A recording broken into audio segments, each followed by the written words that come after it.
wins. Oh shit! Speaking of that, game of the year. I haven't nominated yet. Actually, I haven't voted yet. Probably. Not gonna lie, hope not all. No, I'm hoping for everything. I'm hoping for every Expedition 33 get actually win it. I am hoping Song wins at least one. Unfortunately, I can't. I'm sorry. Okay, let's start voting again. We were in Game of the Year. Okay, Game of the Year was Expedition 33. Best Game Direction, Expedition 33, and then Best Narrative 33. Art Direction 33. Oh, I want to go for Hades 2 because the art is really nice there. But unfortunately, 33 did a good job there. Score and music, 33. Their music is phenomenal. Best audio design, I went for Battlefield 6 because the sound design in there is actually really nice. Best performance, I went for Kanatsu Kato because she's actually a phenomenal actress. And also, like, I want to go for Expedition 33, but like the problem is that like it's so hard to pick one, and especially when you don't actually like stand together with them for a long period of time. I think like Kanatsu Kato win this. I think she deserve it. Innovation of accessibility. I go for Atomfall because I just think that game is underrated. Games for Impact. I do not know anything about this game. I literally do not know any voice actor. That's not a voice actor. That's the actor. Best ongoing game. I think Helldivers 2 deserve it, but at the same time, with all the recent things going around, I think it would be either Helldivers 2 or maybe Marvel Rivals. I think Marvel Rivals did a pretty good job, at least. Best community support. Helldivers 2. Best independent game. Expedition 33. Best debut indie game. Okay, so Megabong did actually pull out, unfortunately. If I have to actually pick what game would be the best debut, um, I want to go for Expedition 33, but I want to give it for Blueprints. Dispatch is good, but Blueprints is more unique. Best mobile game, Wuthering Waves.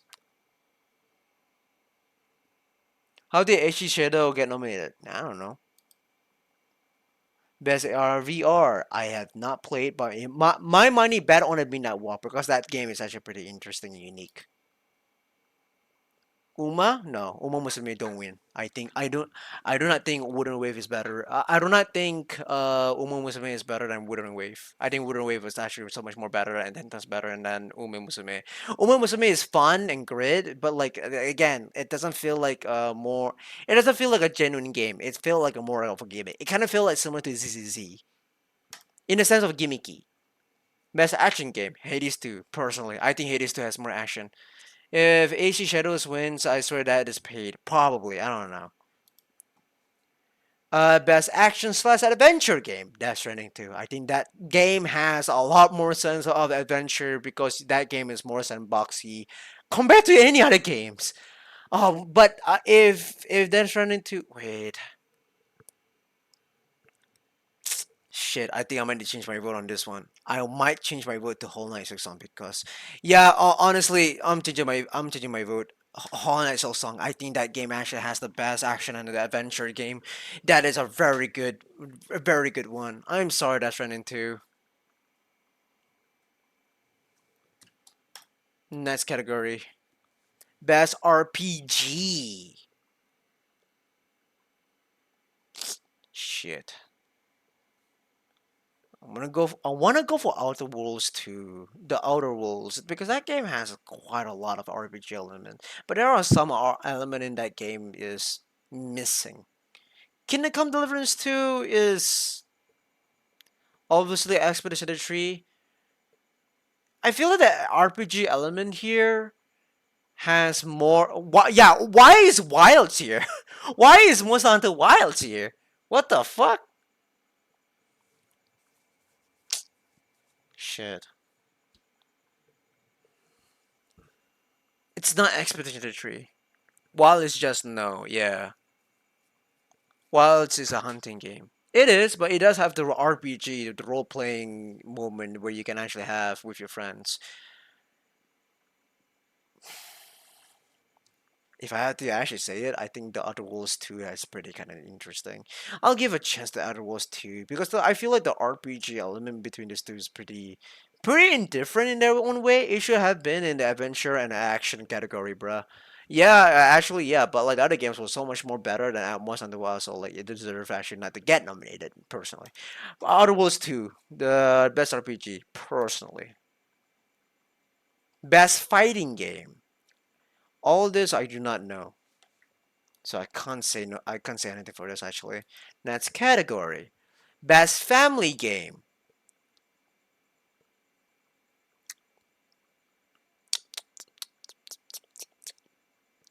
It's either Split Fiction, best fighting. No, no. This is best family. Bonanza. No. Bonanza is cool and all, but I think Split Fiction is more interesting. Cross winning is not winning as a family. Yeah, I can see that. It's probably Mario. Mario is a copy paste game from their previous game. It's not interesting. It's not unique. I don't think there's anything that is like really shocking, like shouting out "Pick me." Split Fiction. I think Split Fiction is actually really good. Best sim and strategy. If I have to pick this, the alters. The alters is very unique. I mean, Mario is gonna win. I have a feeling. I wouldn't be surprised if it actually did win. Bonanza is more likely to win as a family game. Yeah, but I'm more like asking what do you guys would pick? Best racing as slash race. Oh, sports. If there is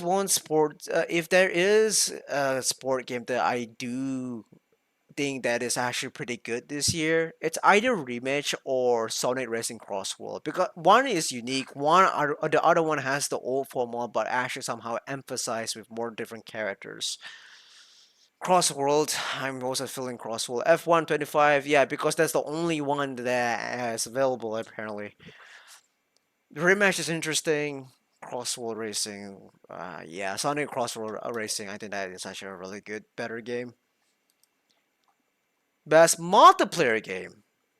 Okay, so this is where like it gets interesting. Best multiplayer game, we have Arc Raiders, we have Battlefield 6, Elden Ring Night Ring, Peak, and Split Fiction. Battlefield 6. What do you guys think? What do you guys think is the best multiplayer game of the year? Battlefield 6 or Arc Raiders? Do you guys want to know what my Battlefield 6, not gonna lie? Do you guys want to know what's my pick?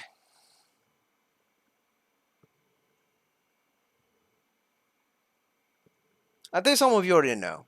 My pick is Night Ring. Yes. I made a video about this earlier before this where like I talk about I think Elden Ring Night Ring is probably the best multiplayer game that you can play. Elden Ring no and no way. I think it's unique. I think it's unique. It's better than most of the games of the multiplayer here. If here's my scoreboard. Split Fiction would be at number 3. Number 2 would be Peak. Number 1 would be Elden Ring Night Ring. Battlefield 6 will be number 4. Number 6 will be Arc Raiders.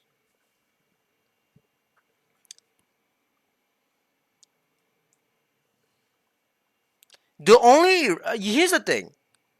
What's number 5? Number 5. Sorry, number 5 will be Arc Raiders. Sorry, Arc Raiders is the lowest one. Now, like it did the best performance for an online Souls game.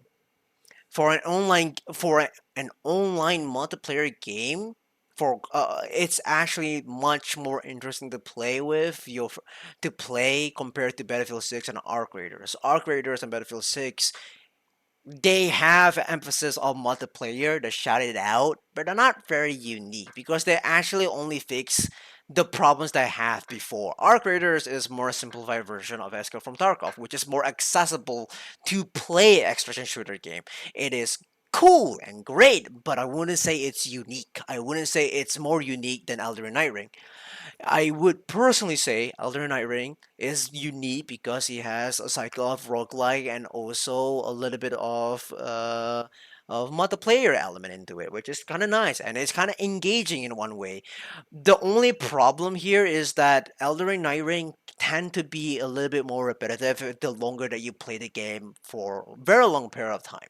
There is a lot of potential for Elden Ring to be a good game, but they didn't exceed that. Why no Repo? Because Repo is not a good game. No, sorry, Repo is a good game, but Repo is not a fundamentally like more exciting game compared to this. I think Repo should be actually on the list, like at least on the sixth one. But personally, I wouldn't even pick Repo. Peak is on the Repo. I feel like Repo and Peak, they're like different. I feel like Peak is not more of a game that is like forced for you to be in chore compared to Repo. Repo is great. Yeah, Repo is great, but like I think like Repo tends to actually force you into a line where like you have to focus on doing one job while instead of like trying to actually have fun with your friends.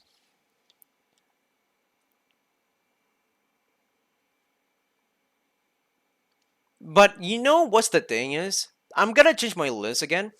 I think Elden Ring Night Ring number one. Number two, shit. Number two has to be arc raiders. I'm taking out arc raiders from the bottom to the top actually, for a very specific reason. I think it's the because of the popularity did inferior to make the multiplayer more engaging. Generally, thought Reaper was released last year. Oh yeah, that's how long this year has been. I'm gonna be real. What do you mean? But not innovative? When you mean Repo? Peak is not innovative, but it actually is a really cool game. Split Fiction is also not innovative, but it did actually did a really creative job of like using the same formula and make it more engaging for the players. Shake Ass is the best multiplayer game. I'm joking, by the way. Everyone's spanking my ass every single day. How do you multiply Shake's ass? You don't multiply. You fucking go into the lobby and spank it. But personally, Elder Night Ring is the best pick because it's actually the best multiplayer game that I had for a very long time. I'm enjoying the game. Though I would say Arc Raiders is pretty more fun, not interesting, but more fun. Best adaptation. All of them are fucking dog shit, and you know what I'm gonna pick? I'm gonna pick the Minecraft movie because that movie at least it was fun. Jack Black hate it was so fucking forced. I really have to say Jack Black hate. I don't really understand it. I know it was repetitive for a long period of time, but a Minecraft movie is still actually. I went into this movie, had a fun time. There were so many dumb decisions in this movie that I dislike, but at least I had a really good time playing the goddamn game. The movie. Devil May Cry, very solid animation. But the fucking stupid shit about this is that the show is not even about fucking Dante. The first two episodes was about Dante, and then the rest of the show was not even about him. It was just about fucking crybaby girl who keeps using F word who doesn't even use F word in the game. That adaptation was not great. Last of Us season two. You know what? We all know what happened in The Last of Us 2 in the game. Good storyline, good storyboard, very ridiculously stupid way of like them ridiculous of executing in terms of pacing and also the storyline and also the characters and also the casting. They're not really good. So yeah, Until Dawn, it was unique, but I think it did actually went into nowhere. Splinter Cell Death Watch kind of felt like a force made. Not even our boy Virgil. Yeah, not even Virgil is in there too. It was stupid. They can never make Splinter Cell right. Nah, they won't. They're just desperate. I didn't know that Until Dawn has an adaptation. That's because the adaptation for Until Dawn movie has nothing to do with this fucking game. That's why Until Dawn is not even the same as the game. Yeah, exactly. It's not even based on the game. So like, if I have to pick one, all of them are not even actually even. If I have to fucking pick which one is the most faithful adaptation, The Last of Us Season 2 was the most faithful adaptation because both of them are still fucking bad. Somehow the show was actually made to, even though you have one-to-one comparison of faithful adaptation to the game, the show was still rated so much more worse than the game itself. I'm also sad like the Fallout Season 2 is not here.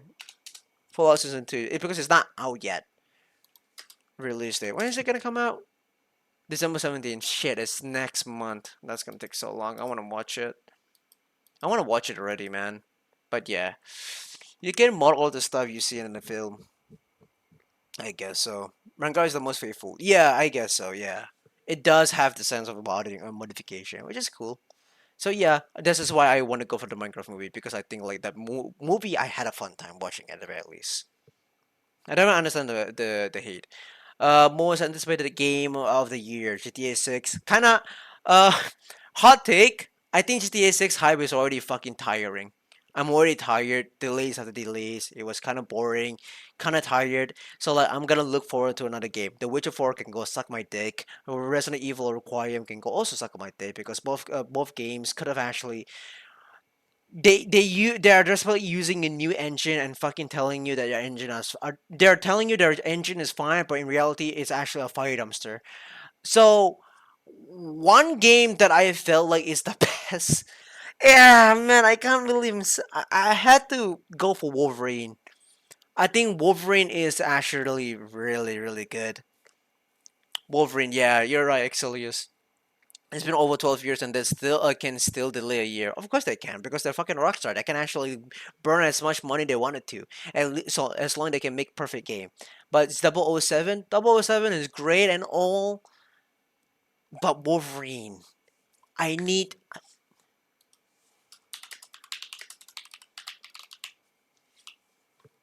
I need this. Not this. I need this back. There was a game, okay? There was a game. Hold on. It's not even here.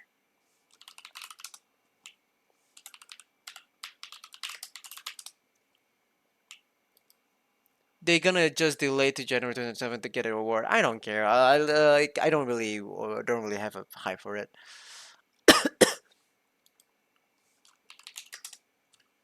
This one, I need a proper R-rated version and modernized version of Wolverine game. I needed it. I needed it. They have to fucking perfected it. But I needed it on PC though. So yeah, Mario's Wolverine is my most anticipated game of the year. Content creator of the year.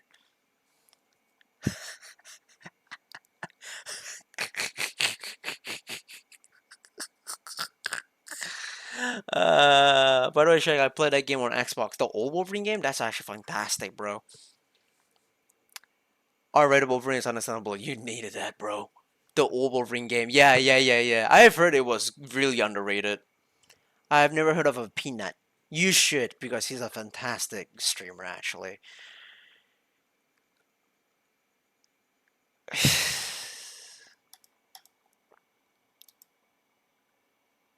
Most critical is good, don't worry. What the fuck is Sakura Miko is there? Sakura Miko is fucking awesome. What do you mean? She's a fucking awesome content creator, but I don't think she did anything viral this year though. She was basically unheard of for me this year. You don't even you have never bro, you have never heard of Burn Peanut and Sakura Miko. Why would you even be surprised that Sakura Miko has never been heard at all, bro? Why are you even surprised? I'm gonna go for the Burn Peanut because I think he's the best one. I think he deserve it. I didn't hear a thing about. Oh wait, no, I keep reading the same thing. Best esport game.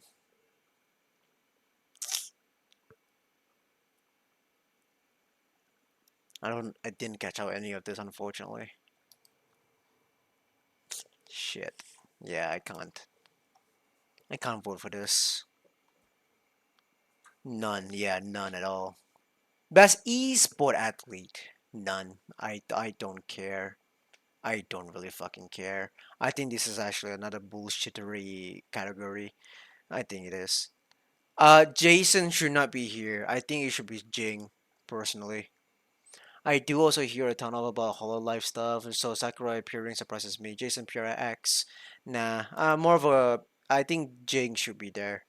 Best esport team, don't care about esport. I don't really care. Where's Faker? Faker lost this. Didn't T1 lost this year? Didn't T1 lost this year to Gen G or something?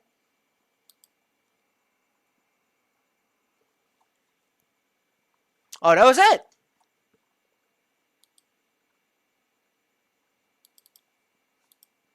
Round two opens December 4th. Okay, December 4th. Ow, ow, my feet. Notify me then. No? Oh, okay. Okay, now